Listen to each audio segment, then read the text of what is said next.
Good morning, students. Welcome back to the class once again. This is the fourth video regarding Sale of Goods Act.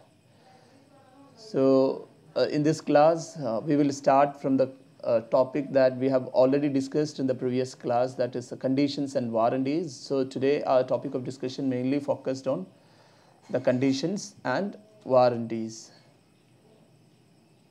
So, what is a condition and warranty? We have explained in detail in yesterday's class. Condition is a stipulation or representation essential to the main purpose of the contract, breach of which goes to the termination of the contract.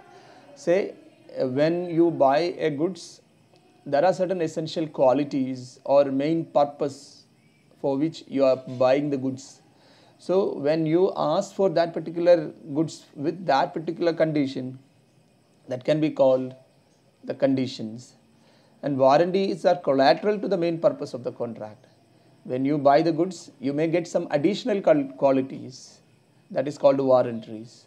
So, breach of conditions will repudiate the contract. You can actually stop the delivery of goods, but the warranty cannot. When the breach of warranty, you cannot stop the delivery of goods.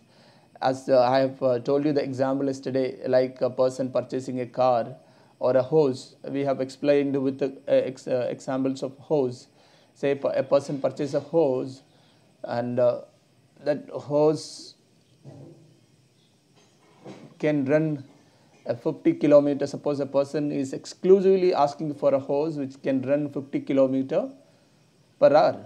That is a condition, because he is looking for a hose which can run a 50 kilometers per hour. But a person is purchasing a hose, so the seller told, okay, fine, let us have this hose also will run a 50 kilometers. So that is a warranty.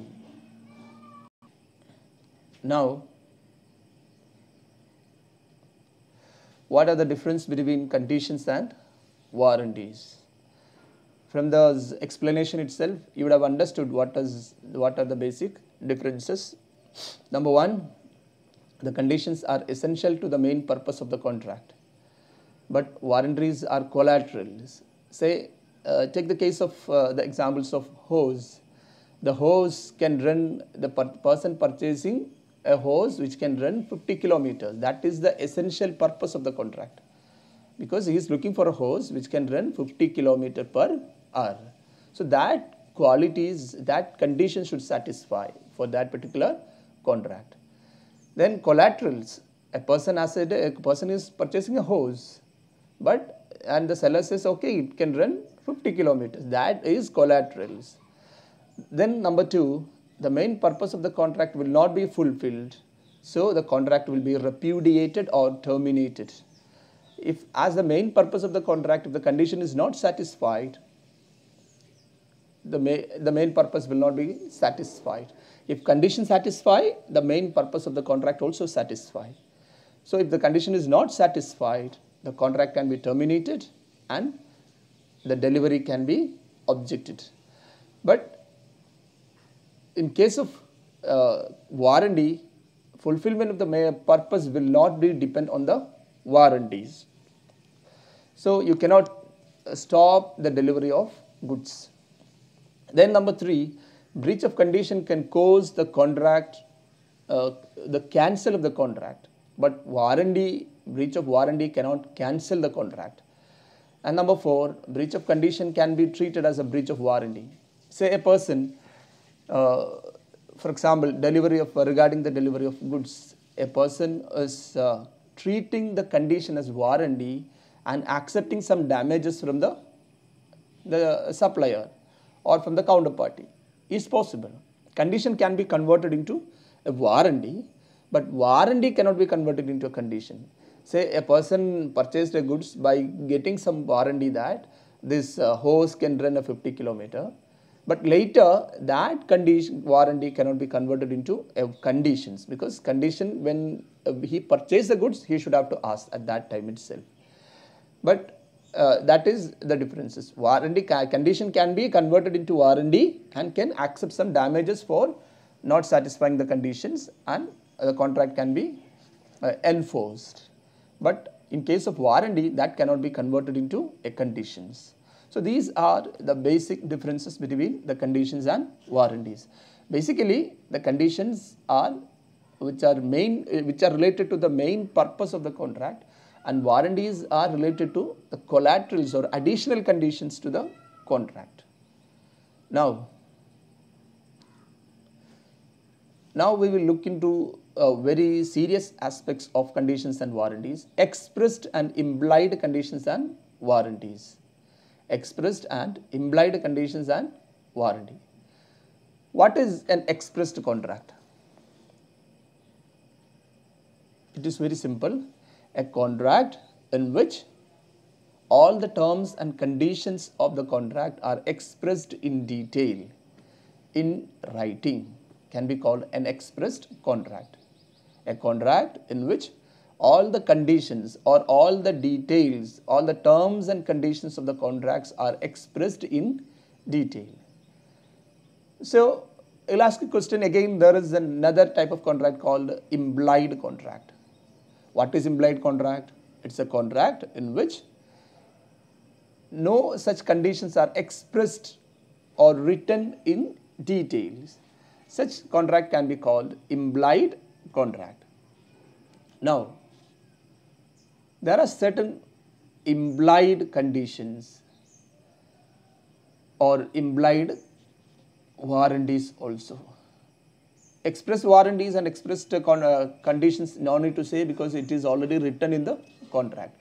So, in today's class, let us check out some implied conditions. So, even though it is not written, such conditions should be there in that particular goods. Say that product should satisfy this particular condition. That is implied condition. Even though you are not mentioning such conditions at the time of purchase, that condition should be there to sell the goods or to transfer the goods. And number one, condition as to title of the goods.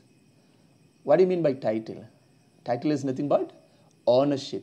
You should have the ownership of goods. I think you understood what I said. The person who sells the goods should have the ownership of that particular goods. So, condition as to title means the person who sells the goods should be the owner of the goods or should have the right to sell the goods. That is what is called title of condition as to title of the goods. He may be an agent appointed by the principal to sell the goods. Even then, he will have the title of the goods. Number two, should be correspond to the descriptions. Say when you buy a goods, you will get a lot of descriptions in the goods. Say so many descriptions they will write, maybe in the manuals or maybe in other pamphlets. They will give you some pamphlets or documents.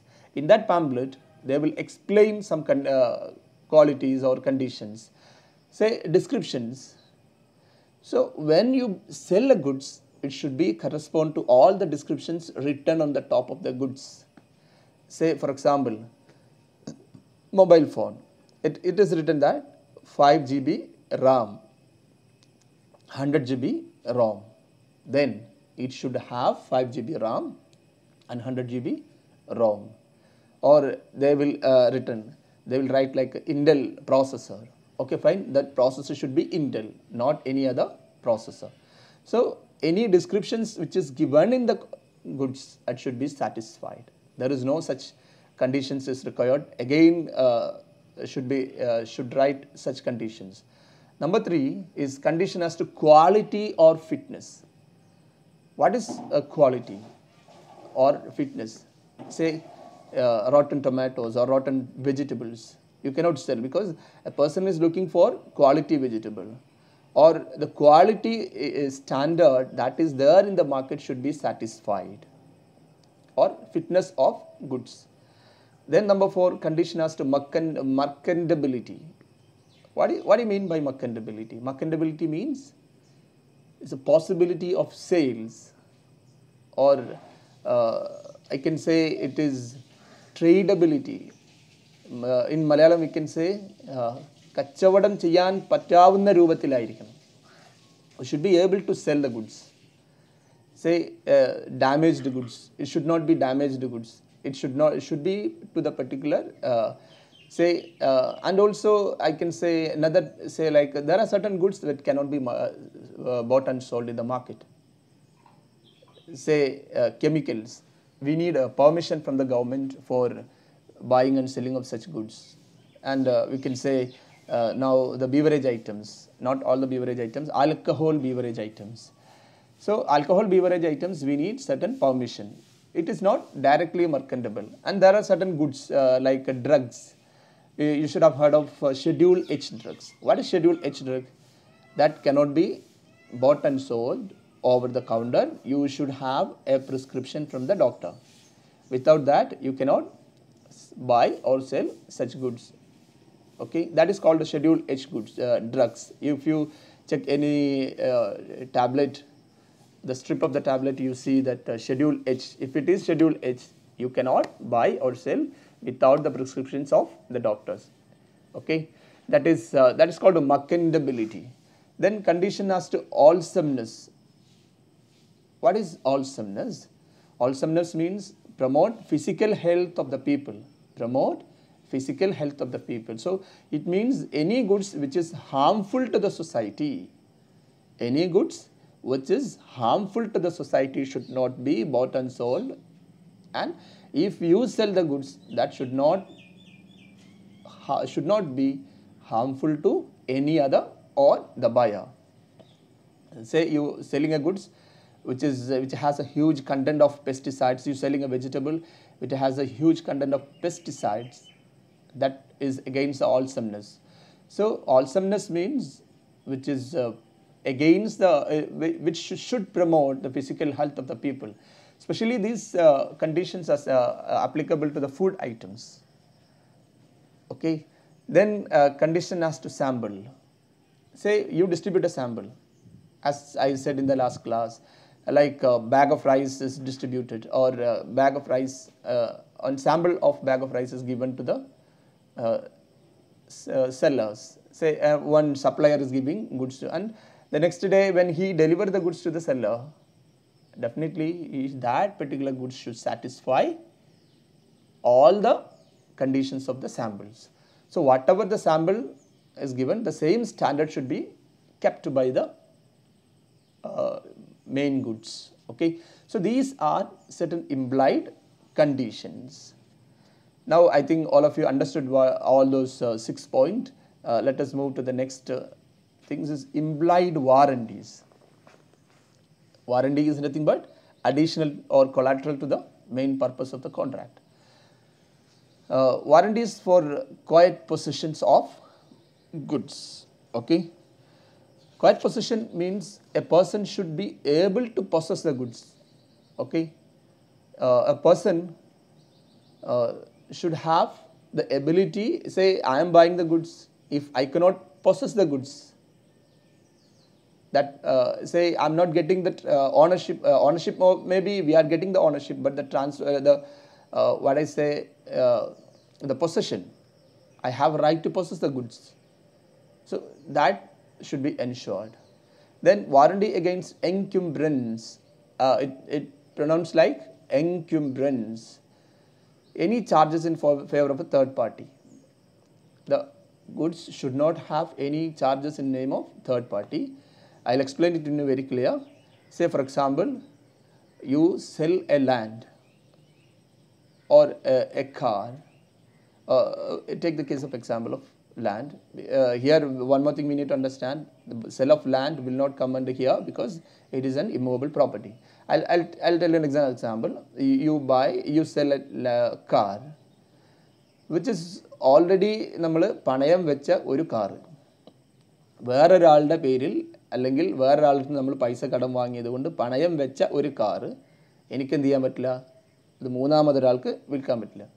Say ഞാൻ ഒരാളെടുത്തു നിന്ന് loan ഒരു പൈസ കടം വാങ്ങി, അതിന് ഞാൻ ആ കാറിന് മുകളിൽ ഒരു ചാർജ് ക്രിയേറ്റ് ചെയ്തു, അത് അല്ലെങ്കിൽ ആ കാറ് പണയം വെച്ചു. പിന്നെ ഈ കാറ് ഞാൻ എന്ത് ചെയ്യാണ്, വേറെ ഒരാൾക്ക്, say I am selling this to a third person. It is not possible. And that is an implied warranty. There should not be any charge in favor of a third party. That particular word is called encumbrance. Warranty against encumbrance means not subject to any charge in favor of a third party. Means there should not be any charge in favor of a third party. പണയം വെച്ചത് ആവരുത് എന്നർത്ഥം. Number 3, warranty as to usage of trade. Say there are certain customs and traditions that usually we follow in the trade. Say that should be possible that we have, as like we have explained in conditions, it should be possible to trade. Merchantability must be there. So these are implied warranties and implied conditions. Now, I think all of you understood all the implied conditions and implied warranties. Now we will go to another part of discussion. This is also very important for understanding the Sale of Goods Act, and not only for the Sale of Goods Act. As a buyer of the goods, most of you are not business people, but 100% all of you are the buyers of goods. You buy goods from the market. So when you buy goods from the market, you need to understand these basic principles. What is these basic principles? These principles are called the doctrine of caveat emptor. The principles of doctrine of caveat emptor. How do you pronounce it? Caveat emptor. Caveat emptor. Which means let the buyer beware. Let the buyer beware. Don't laugh at me, because that is the rule. Let the buyer beware, not the seller. So it is not, the seller is not bound to reveal the truth about the goods. It is the duty of the buyer to examine the goods before you purchase. That is the things. Most of the time you may argue with the seller that no, this is not satisfying the quality, quantity, whatever it is. But it is your duty, dear friends, dear students, it is your duty to see whether the goods are up to the standard. It is not the seller's duty. Seller's duty is to sell, and there must satisfy the implied conditions and warranty. That's it. The seller's duty is to see whether implied warranties and conditions are there or not. And in case if there is an expressed warranties, that also must be satisfied. But rest of the things are with the buyer. Let the buyer beware. If you are a buyer, you must beware whether the goods are satisfying all qualities or quantities. It is your duty.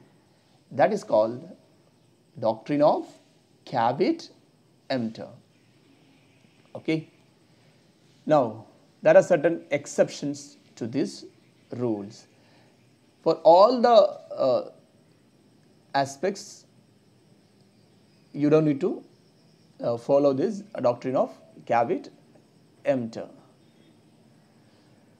Exceptions to the doctrine of caveat emptor. Number 1, this particular rule has certain exceptions. Number 1, fitness for the buyer's purpose. Say, why the buyer buying the goods is a question. If the buyer buying the goods for a particular purpose, it should be fit to that particular purpose. Say you buy vegetable. Why you buy vegetable? For eating. If it is not eatable, that is not your mistake. The seller should ensure that. Okay, that is the fitness to the buyer's purpose. Number 2, sales under patent or trademark. A patented item, it should satisfy all the patented qualities. Or a trademarked items, it should satisfy. Say Bima Jewelry, say BIS hallmarked, trademarked, then it should have BIS hallmarked. Otherwise we can reject the goods. Then merchantable quality, regarding the quality of merchantability, we should ensure, and that is now it is the duty of the seller to ensure merchantable qualities. And usage of trade, this also we have explained in implied conditions. Say most of these points are regarding the implied conditions and implied warranties. Okay. Then if suppose a person getting the consent of buying the goods by fraud, it is not the duty, the buyer need not beware, and that is an exception. The contract can be repudiated and contract can be terminated. Consent by fraud. A person is getting the consent by fraud, then the contract can be terminated and can be repudiated. So students, I think all of you understood what I said in today's class. So please try to write a lecture note and try to submit it. Okay. So wish you all the best. See you in the next class tomorrow.